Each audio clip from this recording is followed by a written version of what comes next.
Assalamualaikum warahmatullahi wabarakatuh. Alhamdulillahirabbil alamin.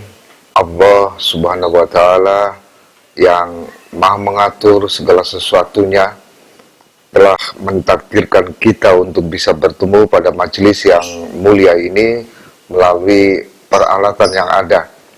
Mari selawat dan salam terus kita sampaikan untuk Rasulullah Sallallahu Alaihi Wasallam. Allahumma sholli ala sayyidina Muhammad wa ala ali Muhammad wa ala alihi wa sahbihi wa barik wa sallim ajma'in. Mudah-mudahan kita semua, anak-anak kita, seluruh anggota keluarga kita dimampukan oleh Allah Subhanahu wa taala untuk dapat mengikuti, menteladani Rasulullah Sallallahu Alaihi Wasallam. Amin ya rabbal alamin. Teman-teman, adik-adik dimanapun berada, saudaraku yang mudah-mudahan tetap dalam keadaan sehat walafiat. Pada kesempatan kali ini kita akan memperbincangkan pentingnya kesungguhan dalam memohon perlindungan kepada Allah Subhanahu wa taala. Di antara ciri khas orang beriman dalam mengabdi kepada Allah Ta'ala adalah pertama ikhlas, kedua bersungguh-sungguh. Kita ingin tergolong orang yang bersungguh-sungguh, termasuk dalam hal memohon perlindungan kepada Allah Subhanahu wa Ta'ala. Kenapa? Ya, ini kalau kita bertanya kenapa kita memerlukan perlindungan Allah Subhanahu wa Ta'ala. Karena sejatinya manusia, diri kita ini, sebagaimana Allah tegaskan di surat An-Nisa ayat 28, lemah. Kita ini lemah. Dan Allah hendak memberikan pertolongan kepada kita. Walau di sisi yang lain, kita dicipta dalam sebaik-baik ciptaan. Fi ahsani taqwim. Betapapun faktanya, kita memang lemah. Kita lemah, tidak bisa memprediksikan misalnya apa yang akan terjadi ke depan. Bahkan apa yang kita lakukan besok pagi misalnya. Kita tidak pasti dapat mengetahuinya. Allah juga menegaskan hal itu di surat Luqman ayat terakhir atau ayat 31, di mana kita ini manusia tidak bisa memastikan apa yang akan dilakukannya besok. Di antara kelemahan kita selain tidak bisa memprediksi apa yang terjadi di depan, sebagaimana contohnya misalnya beberapa bulan sebelum kasus pandemi COVID-19 menghantam berbagai belahan dunia, tidak seorang pun yang tahu bahwa akan ada pandemi COVID-19 itu. Banyak ya kelemahan-kelemahan kita ini. Al-Quran menegaskan manakala kita diberi usia panjang misalnya, maka semakin tua akan melemah. Ingatan kita akan melemah, tenaga kita akan melemah, dan itu sudah mulai dialami oleh mereka yang berusia 40 tahunan ke atas. Dulu lari bisa dengan lincah, namun seiring dengan pertambahan usia, maka napas mulai ngos-ngosan. Mata mulai memerlukan kacamata, rambut kita sudah berwarna dua, dan seterusnya.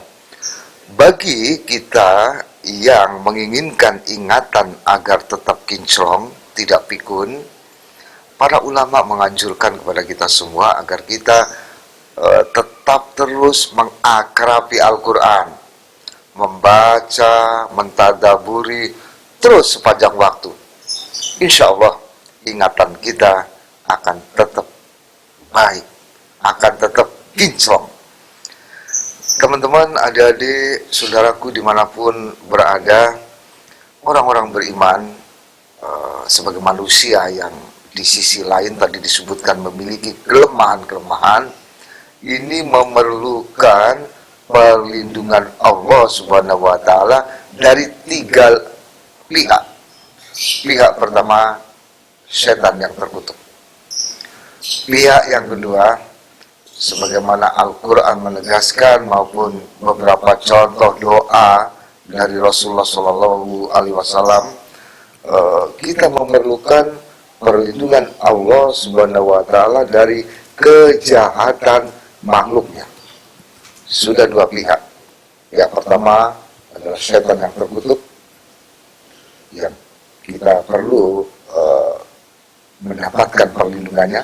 Pihak kedua adalah kejahatan makhluknya, dari makhluk Allah yang bisa bersikap jahat. Dan pihak ketiga, kita perlu memohon perlindungan Allah Ta'ala adalah dari kejahatan diri sendiri. Karena sejatinya kita semua punya potensi jahat, punya potensi melakukan keburukan, selain punya potensi melakukan kebaikan, melakukan ketaatan kepada Allah Subhanahu wa taala. Baik, yang pertama, terlindung dari godaan setan yang terkutuk. Mari kita perhatikan surah Al-A'raf ayat 200. Bismillahirrahmanirrahim. Dan jika setan menggodamu, maka berlindunglah kepada Allah. Sungguh Dia Maha Mendengar lagi Maha Mengetahui. Ya, jika setan menggodamu, maka berlindunglah kepada Allah. Isti'adzah atau memohon perlindungan kepada Allah ini memang sesuatu yang diperintahkan. Dan beberapa doa isti'adzah ini menyangkut memohon perlindungan kepada Allah Ta'ala dari ketiga hal yang kita sebutkan tadi. Perlindungan dari Allah Ta'ala dari godaan setan yang terkutuk ini memang mutlak kita perlukan. Dari detik ke detik, dari waktu ke waktu. Bagaimana kita tahu bahwa setan sedang menggoda kita? Tentu mudah ya mengetahuinya, dan kita semua jelas pernah mengalami. Manakala kita suatu ketika mengalami suatu peristiwa yang membuat kita sakit hati, sedih, sakit, jengkel, maka disitulah biasanya setan mulai menggoda kita. Setan dalam bentuk jin yang bisa menyelusup ke dalam diri kita melalui pori-pori kulit kita, kata Rasulullah SAW. Bisa menuju otak kita, bisa menuju hati kita. Disitulah akan ada suara-suara lawan saja, akan ada suara-suara ganti ajar dia, balas. Suara-suara itu adalah dari godaan setan yang terkutuk. Dan karena kita ini diilhami, setiap jiwa diilhami oleh Allah Ta'ala tentang keburukan, kejahatan, dan ketakwaan, sebagaimana Allah tegaskan di Asy-Syam ayat 8, fa'alhamaha fujuraha wa taqwaha. Kami ilhamkan kepada setiap jiwa fujur, keburukan, kejahatan, dan ilham ketakwaan. Akan muncul bergantian. Ilham fujur tadi dengan provokasi setan mengajak kita melawan, membalas, menuntaskan dendam. Sementara ilham ketakwaan akan mengingatkan kita tentang pentingnya sabar, tentang pentingnya memaafkan, tentang betapa urusan memaafkan ini tinggi dalam pandangan Allah Ta'ala nilainya. Sampai-sampai mereka yang memaafkan kesalahan orang lain itu akan mendapatkan cintanya Allah Subhanahu wa Ta'ala. terus bergantian di dalam diri kita. Ada gejolak untuk melawan, menghantam, atau memaafkan. Mudah-mudahan dengan rahmat Allah Ta'ala, teman-teman, adik-adik, kita tergolong orang-orang yang dianugerahi kesabaran dan dimampukan oleh Allah Ta'ala untuk memaafkan kesalahan orang lain. Yang membahayakan dari sejumlah kasus, manakala ada kerjasama manusia dengan setan dalam bentuk jin. Kerjasama manusia dan setan dalam bentuk jin ini sangat membahayakan bagi kita. Misalnya dalam wujud menghantam seseorang dengan sihir. Biasanya sihir ini hasil kolaborasi, hasil kerjasama antara manusia dan jin, setan dalam bentuk jin, dan ini sangat membahayakan.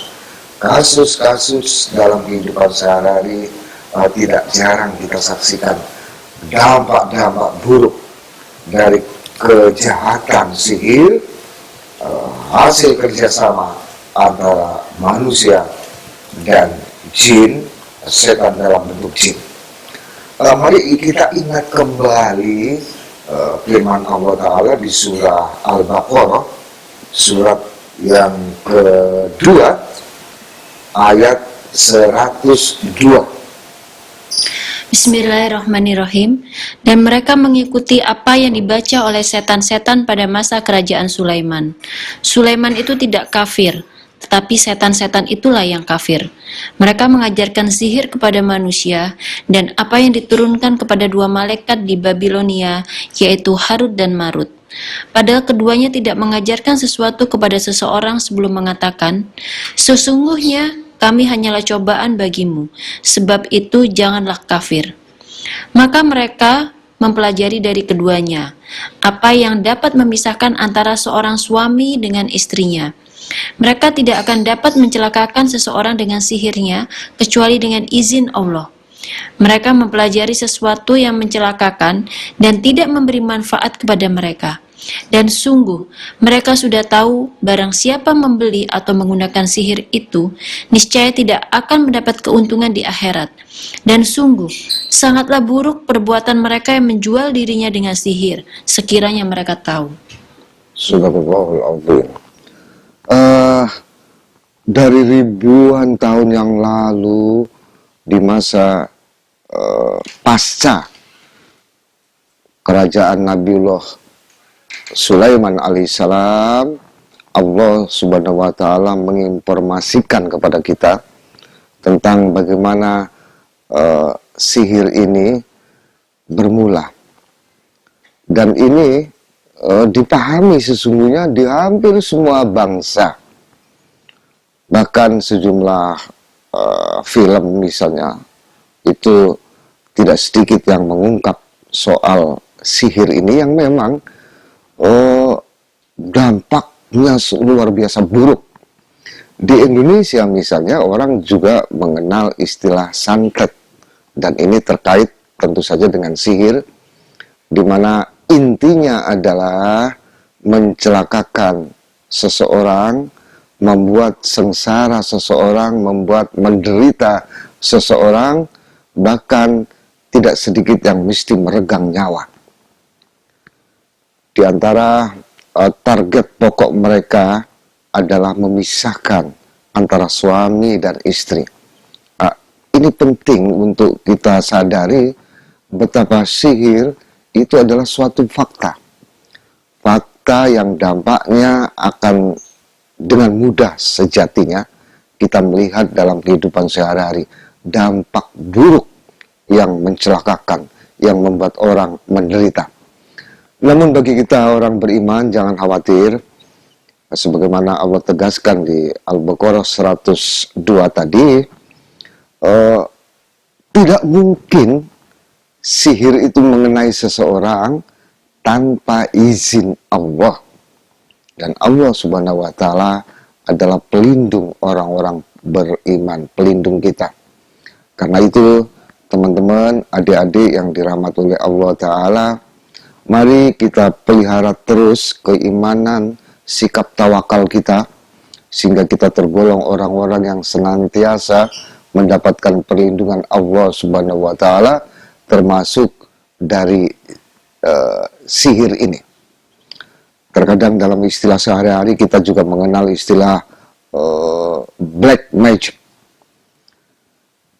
Dan dampak kerjasama antara jin dan manusia ini di hari kiamat dahsyat ya. Di mana mereka semua yang telah bekerja sama, golongan jin manusia kerjasama termasuk dalam hal urusan menyihir seseorang ini, kelak di hari kiamat akan dikumpulkan mereka. Mereka akan dimintai pertanggungan jawab. Kalau di Al-Baqarah 102 disebut mereka rugi karena menjalankan sihir, maka kerugian itu nampak kalau kita lihat di surat Al-An'am, surat ke-6 ayat 128. Bismillahirrahmanirrahim. Dan ingatlah pada hari ketika Dia mengumpulkan mereka semua, dan Allah berfirman, wahai golongan jin, kamu telah banyak menyesatkan manusia. Dan kawan-kawan mereka dari golongan manusia berkata, ya Tuhan, kami telah saling mendapatkan kesenangan, dan sekarang waktu yang telah Engkau tentukan buat kami telah datang. Allah berfirman, nerakalah tempat kamu selama-lamanya, kecuali jika Allah menghendaki lain. Sungguh, Tuhanmu maha bijaksana, lagi maha mengetahui. Masya Allah, itulah dampak dari mereka yang bekerja sama, mereka golongan manusia bekerja sama dengan jin, kelak di akhirat akan bersama-sama dicemplungkan ke dalam neraka. Suatu kerugian yang tentu dahsyat ya.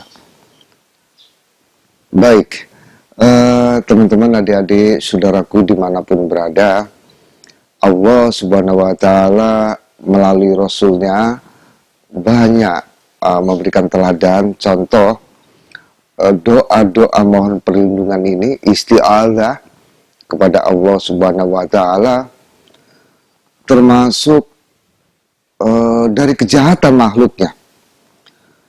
Makhluk Allah Subhanahu wa Ta'ala baik yang nampak oleh indera mata kita maupun yang tidak nampak. Kita lihat gunung-gunung, dan di Indonesia ini banyak gunung berapi, kabarnya tergolong sebagai ring of fire, rangkaian gunung berapi. Gunung pun bisa memusnahkan kampung. Manakala terjadi letusan dahsyat, dan itu sering berlangsung ya. Begitupun gempa bumi, begitupun makhluk-makhluk Allah yang lain, apakah kalajengking, ular yang kelihatan maupun yang tidak kelihatan seperti virus misalnya. Hanya para peneliti ya yang bisa melihat virus COVID-19 misalnya dengan alat pembesar. Namun rata-rata kita tidak tahu, tidak nampak virus itu. Nah, suatu ketika diriwayatkan oleh Muslim, Imam Muslim, Farwah bin Naufal Ash-Shajji pernah bertanya kepada Ummul Mukminin Aisyah radhiyallahu anha tentang doa isti'adzah, mohon perlindungan Allah Ta'ala dari kejahatan makhluk.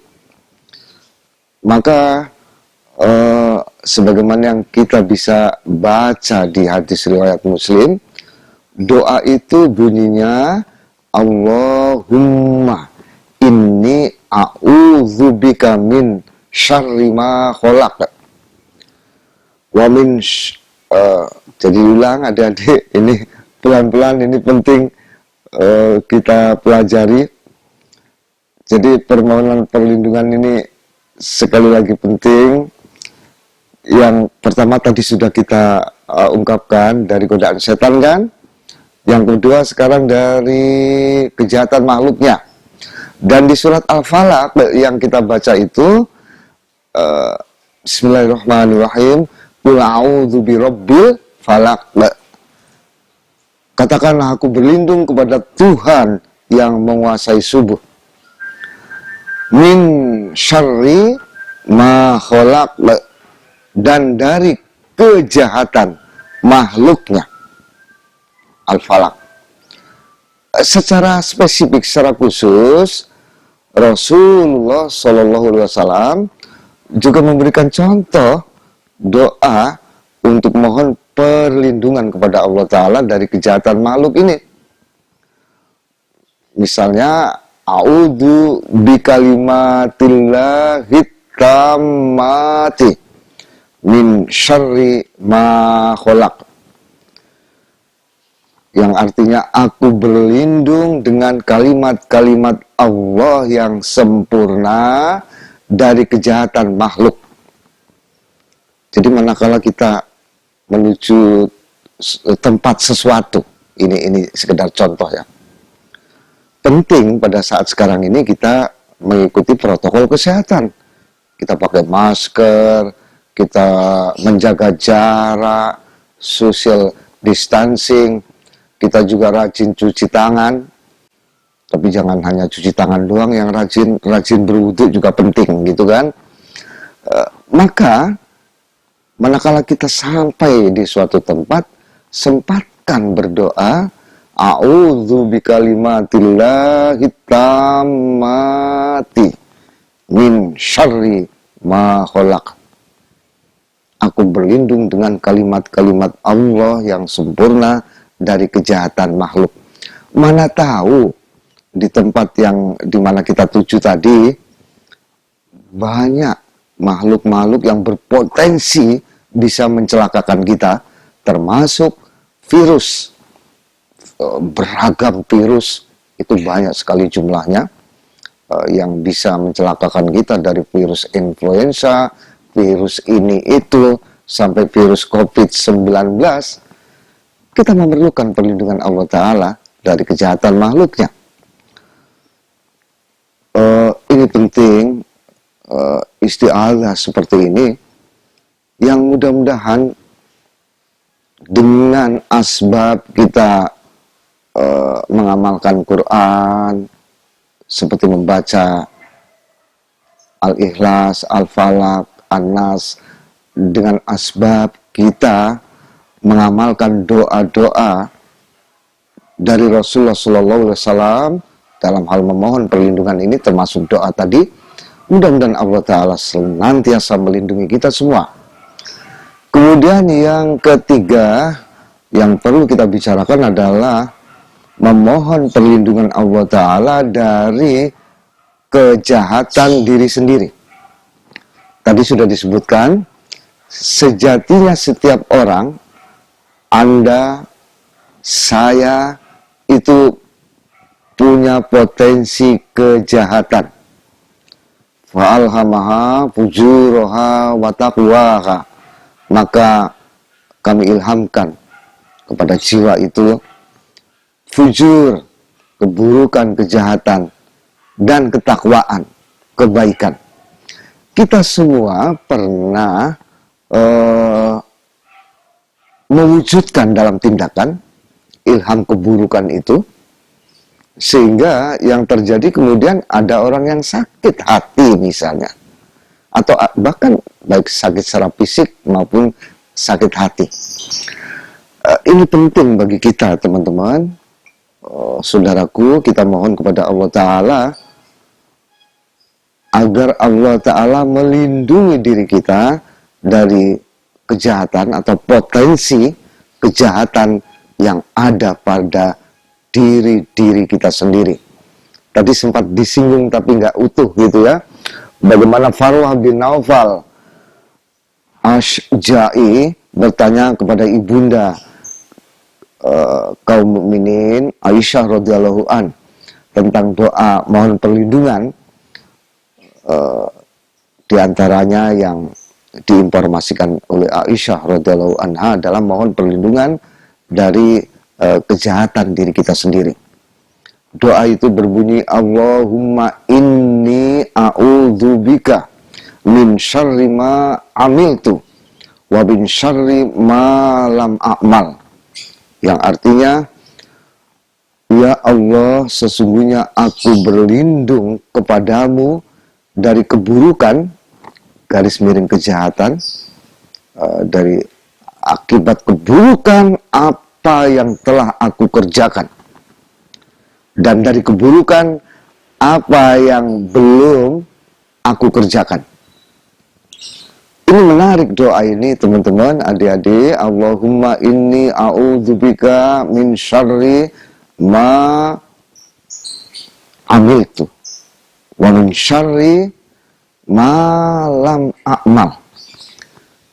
Ini menarik karena sebagaimana kita tahu dari perspektif Al-Quran di Al-Baqarah 286, laha ma kasabat wa alaiha maktasabat. Yang baik untuk dirinya, yang buruk juga untuk dirinya. Begitupun diri kita. Kita semua tentu telah pernah melakukan keburukan di masa-masa yang lalu. Karena sejatinya lah kita semua ini tidak akan bisa lepas dari kesalahan.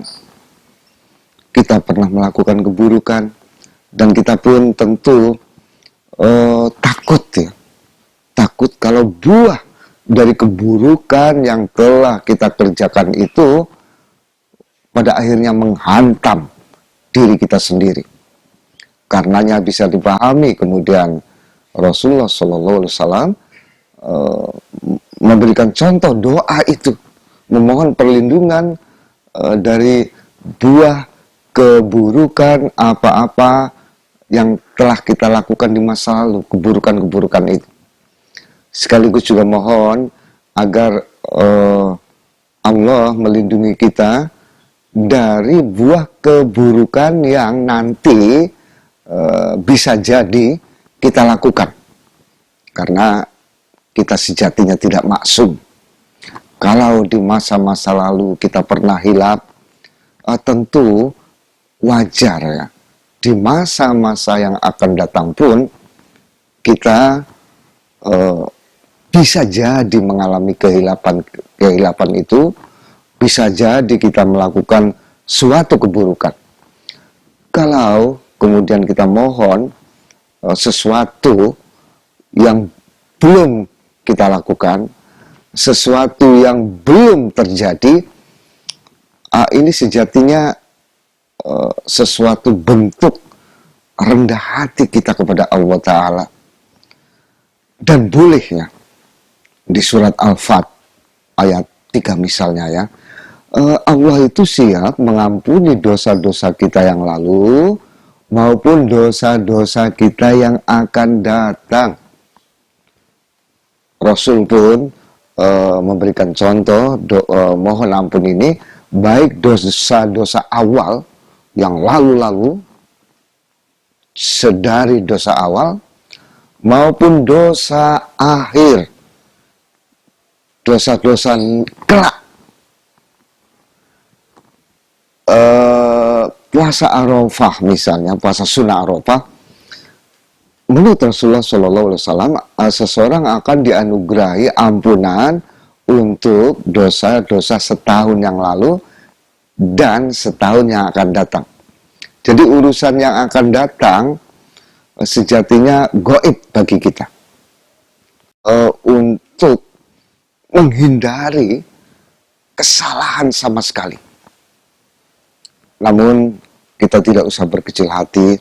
Mudah-mudahan dengan doa-doa yang diteladankan oleh Rasulullah SAW, mohon ampun untuk dosa-dosa kita di awal maupun di akhir. Mohon agar kita dilindungi karena perbuatan buruk kita yang telah kita lakukan maupun yang nanti kita lakukan. Sejatinya ini kita perlukan ya. Kita perlukan.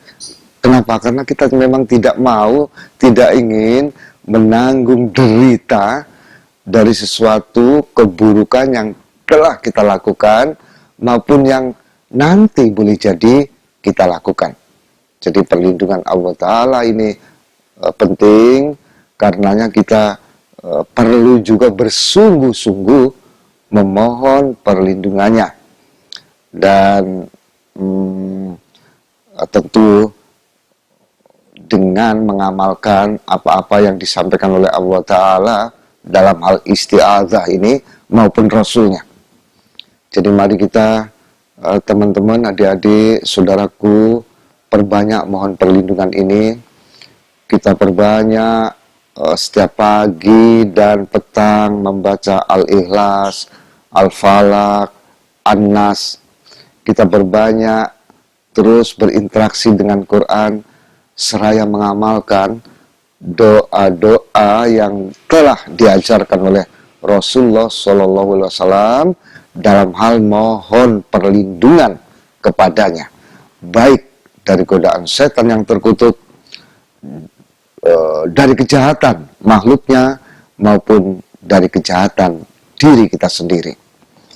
Dengan demikian, mudah-mudahan keselamatanlah yang akan kita dapatkan, yang dikaruniakan Allah Ta'ala kepada kita semua, baik dalam kehidupan di dunia yang singkat ini, maupun kelak keselamatan di akhirat yang abadi, yang selama-lamanya. Jadi begitu apa yang kita perbincangkan pada kesempatan kali ini. Nanti mungkin kita bisa diskusikan ya lebih jauh lagi. Kalau ada komentar, tanya jawab, silakan. Namun untuk sementara sekian dulu, mohon maaf lahir batin. Terima kasih banyak untuk semuanya. Wassalamualaikum warahmatullahi wabarakatuh.